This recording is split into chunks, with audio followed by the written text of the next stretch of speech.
रहमत लिल आलमीन हजरत मोहम्मद सल्लल्लाहु अलैहि वआलैहि वसल्लम की बासत से पहले की ज्यादातर तहजीबें रहनुमाई से महरूम हो चुकी थीं। इसलिए गैर मंतकी अफकार और गलत फहमियों के रास्ते पर चल पड़ी थीं और उनका रुझान खुराफात, जादू, तोहम परस्ती की तरफ आ चुका था। खास तौर पर कायनात के बारे में शक्की, अजीब व गरीब नजरियात और अकायद आम हो चुके थे।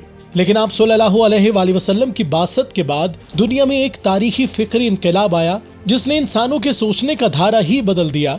हुजूर सल्लल्लाहु अलैहि वसल्लम के दिए हुए निजाम ने बनी नौ इंसान के लिए हर पहलू पर काम किया, बल्कि खिलाफत के जमाने में मुसलमान साइंसदानों ने ऐसी इजादात की जिसके बारे में दुनिया आज तहकीक कर रही है।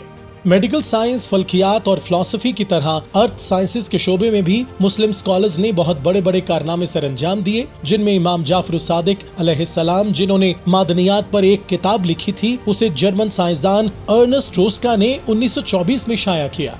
जाबिर बिन हयान, जो कि बुनियादी तौर पर एक कीमियादान और तिब्बी साइंसदान थे, वो पहले शख्स थे जिन्होंने कुदरती अज्जा मरकरी और सल्फर के मुरक्कब से क्रिस्टल बनाया और मादनियात की तिब्बी बुनियादों पर दर्जाबंदी की। उन्होंने बुनियादी धातु जैसे टिन, सीसा और लोहे को सोने और चांदी जैसी कीमती धातु में तब्दील करने का इम्कान तजवीज किया। उन्होंने केमिस्ट्री और मादनियात पर मुतादिद रिसर्च पेपर्स भी लिखे। इसी तरह ख्वारिज़मी ने जमीन की शक्ल और उसके जोग्राफिया पर उस वक्त 3 रिसर्च पेपर्स लिखे जब यूरोप में जमीन को कायनात का मरकज समझते थे।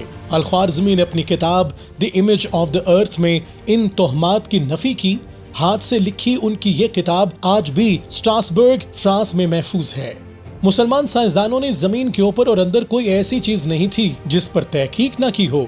अलकुंदी ने अर्जियाती मसाइल पर 7 रिसर्च पेपर्स लिखे, जिनमें एक जवाहिरात और नीम कीमती पत्थरों पर, दूसरा मद्दो जज़र पर और तीसरा बादलों की गरज चमक, बिजली, बर्फ, ओले और बारिश पर था। मुसलमानों ने इस अरसे में निज़ाम फल्कियात के हवाले से बहुत कामयाबियां हासिल की। इब्न यूनुस जैसे माहिरीन फल्कियात ने सैयारों की हरकत के बारे में तहकीक से बहुत से यूरोपी मुफक्किरीन की थ्योरीज को गलत साबित किया।